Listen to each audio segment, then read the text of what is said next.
¿Qué tal? Les habla Jorge Gestoso. En el programa de hoy, el juicio contra el expresidente Pedro Castillo en Perú con otro notable invitado, Raúl Noblecilla, abogado directamente desde Lima. Raúl Noblecilla, una cálida bienvenida al programa. Gracias, Jorge. Un fuerte abrazo para ti y para todos los que nos escuchan. Raúl, en tu cuenta de X, ex Twitter, tú has escrito y leo exactamente tus palabras. Dices con signo de interrogación, ¿justicia o persecución política? Y continúas diciendo, lo que realmente se está juzgando no es un hecho delictivo, sino el desafío que representó Pedro Castillo, es decir, el expresidente Pedro Castillo, para el poder tradicional en el Perú. Y sigues diciendo, este juicio no es solo contra Pedro Castillo, es la fase final de una estrategia para erradicarlo del escenario político y enviar un mensaje claro. El poder no permitirá que alguien ajeno a sus círculos gobierne el país.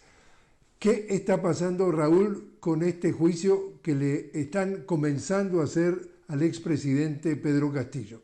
Jorge, esta fase es final en cuanto ya se inició el juicio al que tenemos que sincerar y llamar un juicio político, un juicio en donde los sectores poderosos de nuestro país, sectores que podemos visualizarlos en la banca, en la gran minería, vale decir, en toda esa acumulación de lo que significa el control económico, vieron siempre en Pedro Castillo algo que no podían tolerar, algo que podía significar para ellos una situación de riesgo personal, de riesgo egoísta a sus grandes intereses.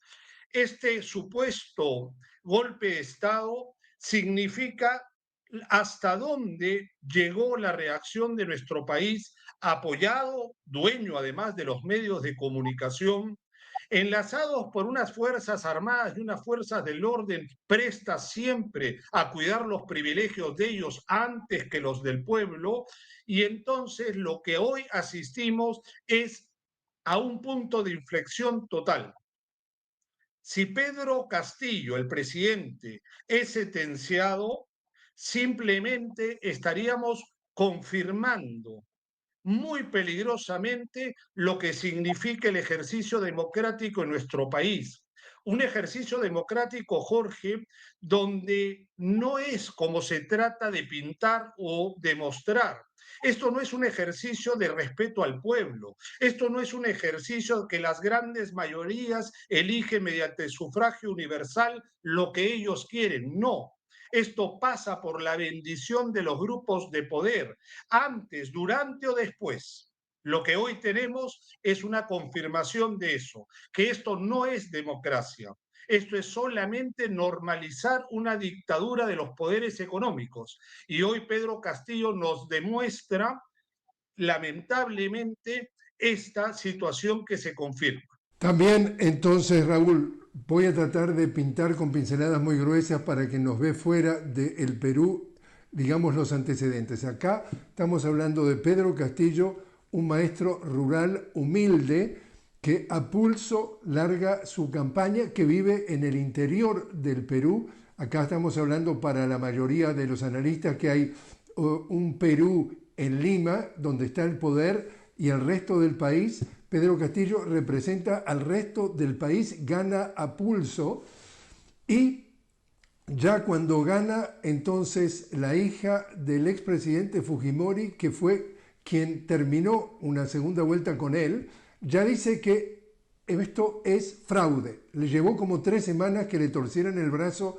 hasta que no tuviera más remedio que reconocer el triunfo de Pedro Castillo. No le alcanza con eso, que entonces empieza a gobernar.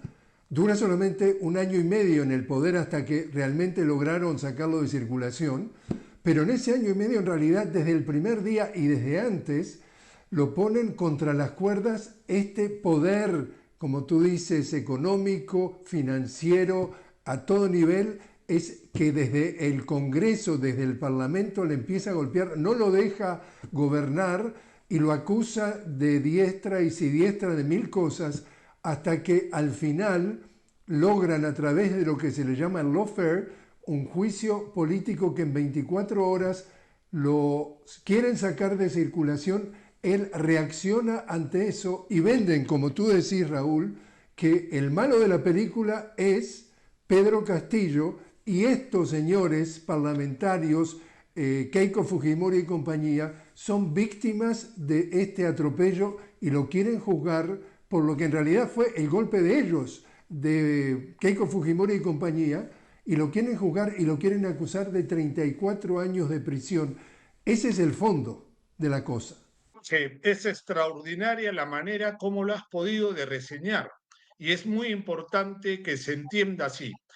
Y sobre todo porque estamos ante una audiencia de hermanos latinoamericanos, para que se sepa qué ocurre en nuestro país, para que se sepa que es algo muy similar, tristemente, a lo que ocurre en todas las demás llamadas democracias en nuestra América Latina. Es exactamente, yo no cambiaría un ápice del análisis resumen que acabas de dar, solamente concentrarnos y reafirmar algo. Esto no es democracia. Esto es simplemente un juego macabro de los grupos de poder que tratan cada 5 años hacer una renovación política democrática para tratar de qué? De normalizar una dictadura económica. No puede existir democracia, Jorge, con más de 10 millones de seres humanos por debajo de la línea de la pobreza en nuestro país. Un país que crece increíblemente con números astronómicos para el papel, pero mientras tanto se crece en el papel, se crece en el hambre, se crece en la marginación, se crece en la anemia infantil, se crece en la deserción escolar, se crece en la falta de apoyo médico, es decir, aquí no se vive con dignidad. Aquí se vive bajo el yugo de un imperio económico y que hay que también decirlo y señalarlo, un imperio pequeño económico en cada país de América Latina sostenido por el gran imperio norteamericano. Y esto no es una frase, esto no es un eslogan. ¿Qué hacía la embajadora norteamericana 2 semanas antes del golpe de la derecha reunida con Dina Boluarte? ¿Qué hacían los grandes empresarios y los políticos de la extrema derecha reunidas en el hipódromo 2 semanas antes con Dina Boluarte? Cuando Dina Boluarte ya la preparaban para intentar normalizar lo que es imposible normalizar. Porque si a eso nos vamos, Jorge, a que la normalización de la dictadura ha costado 70 muertos, entonces nos confirmamos que hoy vivimos en una clara dictadura y que Pedro Castillo simboliza hoy la resistencia, pero también al mártir que está dejando todo y está anunciando y denunciando lo que vive nuestro país, no solo para nosotros como peruanos, sino para todo el mundo, en especial para nuestros hermanos de América Latina. Entonces, en ese lawfare, que es el mundo al revés de Eduardo Galeano, es decir, de que mientras que le dieron un golpe de Estado, un golpe parlamentario, un golpe express a Pedro Castillo y lo venden a los medios hegemónicos que el golpista es Pedro Castillo, inmediatamente se encargan de ponerlo preso, encarcelarlo, pide una serie de instancias para que puedan dejarlo en libertad, no funciona y llega ahora entonces el día de la semana pasada, en días recientes, el inicio de este juicio. Como abogado, ¿qué garantías ha pedido Pedro Castillo? ¿Qué garantías le dieron, le van a dar? Y si esto es un juicio o ya tiene una sentencia antes de empezar. Jorge, el presidente Pedro Castillo se ha revelado o ha manifestado un nuevo acto de rebeldía contra lo que él considera un tribunal político, contra lo que él considera un poder judicial infestado, dirigido por los grupos de poder. Él ha pedido no tener abogado, él ha pedido que se le deje hablar, Él ha pedido de que no se va a prestar a esta no solo falsa narrativa, sino perversa narrativa que lo único que buscan es consolidar la dictadura en nuestro país y pasar hacia una normalización democrática que es imposible. En ese escenario es bueno saber que el presidente Pedro Castillo ha dado también un mensaje claro. Él se ha hecho único responsable de la proclama política que se anunció el 7 de diciembre del 2022. Pero aquí hay algo muy importante, Jorge, que hay que entender. Esta narrativa de la fiscalía, la narrativa de los grupos de poder, de los golpistas, vamos a decirlo así, la narrativa golpista trata de llevar en cauce bajo un delito de rebelión. Jorge, el delito de rebelión es de imposible consecución. ¿Por qué? No hubo levantamiento en armas, no existió un solo revólver, no existió un solo tanque militar en las calles. Vale decir, lo que pasó el 7 del 2022, el 7 de diciembre, fue una proclama política, fue dar un discurso para hacer sentir el sentimiento popular en querer que se respete su voto. Y Pedro Castillo lo hizo a la luz de qué? De que ya él se sabía derrocado políticamente por las fuerzas golpistas.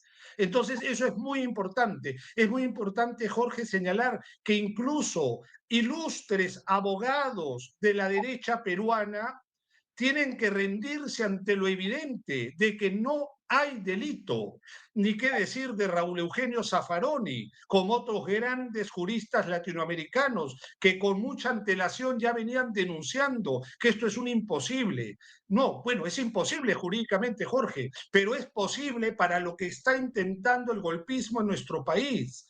Inventan un proceso judicial, fuerzan una figura inexistente, ¿para qué? Para demostrar su poder y sobre todo para dar un mensaje claro, Jorge.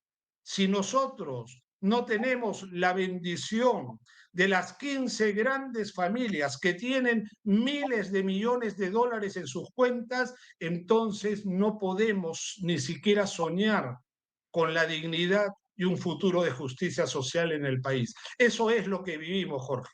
Raúl, te invito a hacer una pequeña pausa. Estamos hablando con Raúl Noblecilla directamente desde Lima. Raúl, abogado, y estamos hablando sobre el juicio que se le ha iniciado al expresidente Pedro Castillo en el Perú. Enseguida regresamos.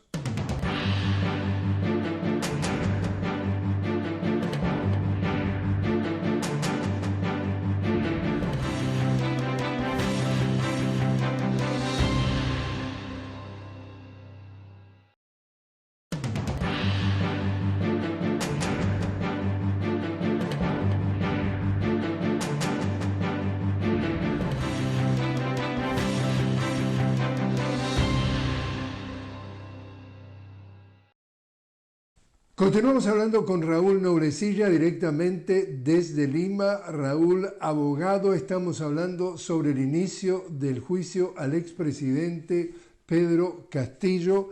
Otro de los temas también que fue mala palabra mientras el presidente Pedro Castillo estuvo ese año y medio en el poder era la propuesta de una reforma constituyente, porque como tú comentabas, con una cancha inclinada que está con la categoría de que esa constitución ayuda, nunca puede llegar a diseminarse la democracia en el país.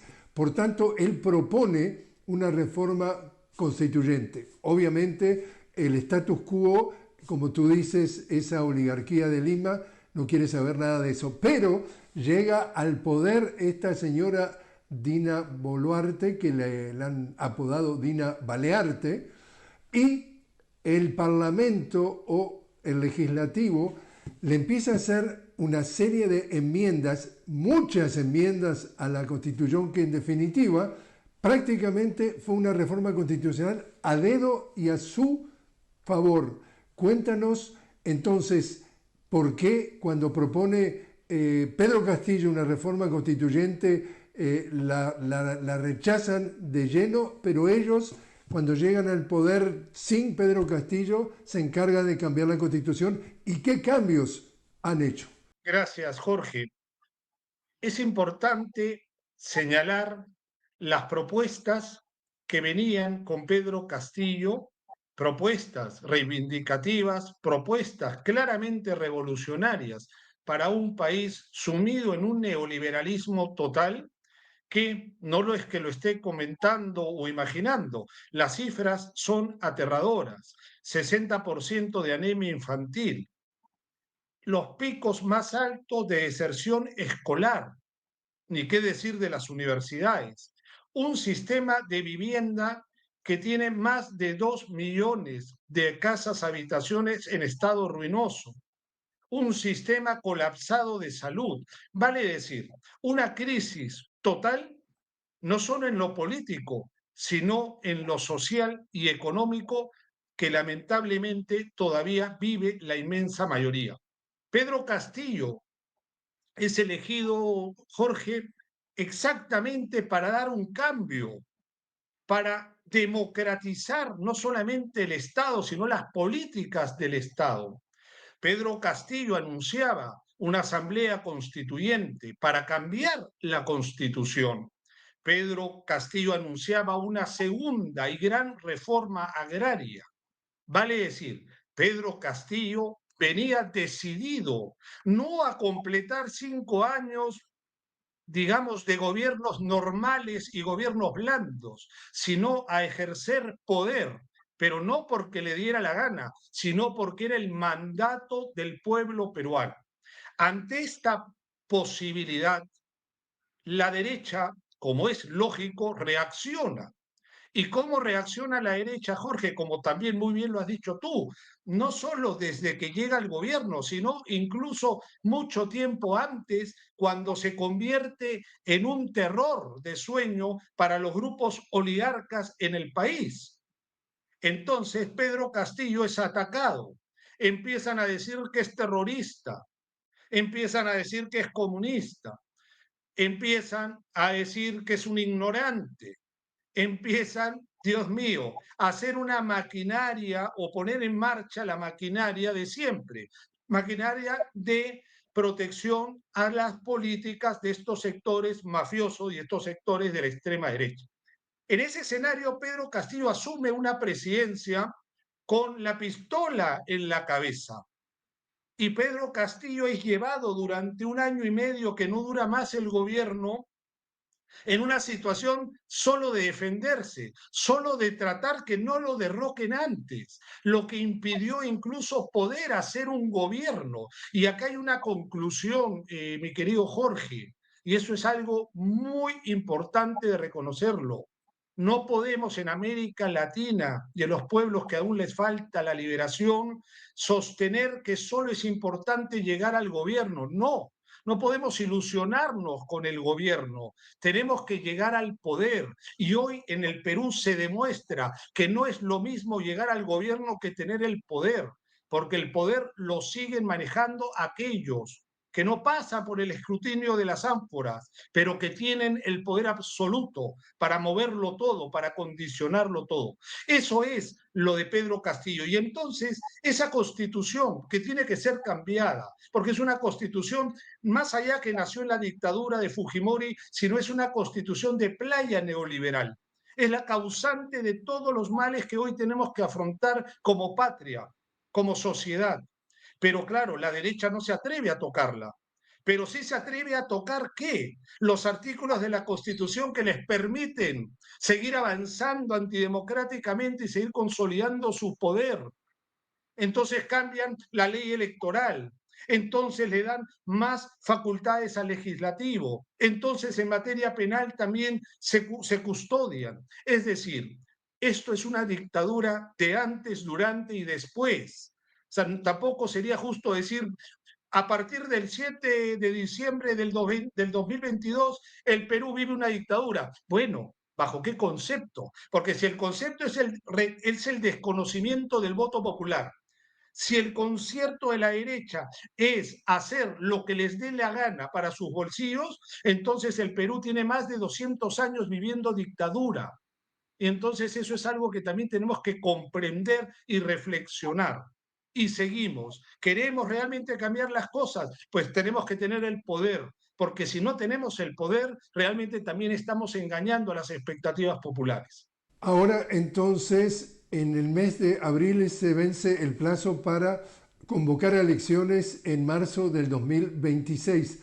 ¿Qué anticipas que podría pasar en cuanto a la posibilidad de un cambio o esto es la confirmación de que todo va a continuar como está? Jorge, es bastante también penoso, es bastante impotente tener que pensar que tenemos que ir a las elecciones del 2026, porque esto implica normalizar lo que vivimos, esto implica decir, bueno, es lo que nos toca, pero es que no nos toca esto por justicia o por democracia, nos toca esto porque no hay otra salida. Entonces tenemos que apuntar al 2026, pero igual habrá justicia cuando todo esto termine contra los traidores y los que han asesinado y golpeado los intereses del pueblo. Ahora, ¿qué esperamos, Jorge, en el 2026?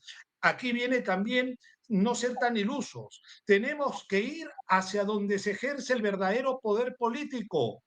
Tenemos que ir al Congreso, porque es en el Congreso, por lo que se ha demostrado ahora, y no solo ahora, sino siempre, quien tiene las riendas del poder real, quienes realmente pueden ejercer y hacer y deshacer.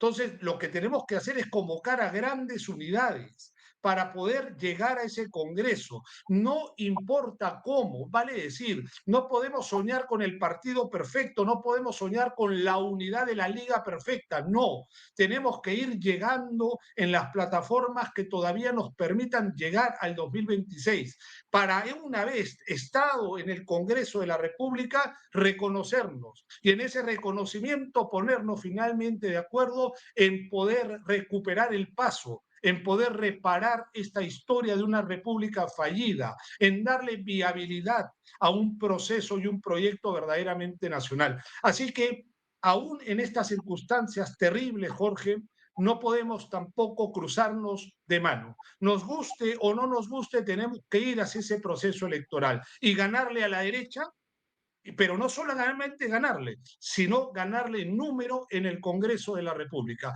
Porque si la derecha nos gana en número en el Congreso de la República, pues habrá que ver qué otras alternativas tenemos para darle viabilidad a los intereses del pueblo. Por último, entonces, Raúl, ¿cómo piensas que va a ser el desenlace del juicio a Pedro Castillo? Quiero ser, quiero ser optimista, quiero creer que esta sala penal que lo está juzgando está compuesta por hombres justos, por hombres que se van a resistir a los dictados de los grupos de poder. Eso es lo que quiero creer. Pero si me preguntas a la luz de la realidad y de los últimos hechos, también tengo un fundado temor que se intente condenar injustamente al presidente Pedro Castillo y que represente no solamente un acto injusto contra un hombre justo, sino con ese nefasto mensaje que nos quiere dar el golpismo, el mensaje de decirnos no hay forma. Mientras nosotros tengamos el monopolio de la economía y el monopolio de las Fuerzas Armadas o el monopolio de la violencia, por más que tú tengas la razón o que el pueblo la tenga, no los vamos a dejar gobernar. Por eso digo, Jorge, estamos en una encrucijada, estamos en un punto de inflexión, en un punto de quiebre. O confirmamos la dictadura o realmente salimos de ella para ser un gobierno popular. Raúl Noblecilla, muchísimas gracias por estar con nosotros. Un abrazo, Jorge.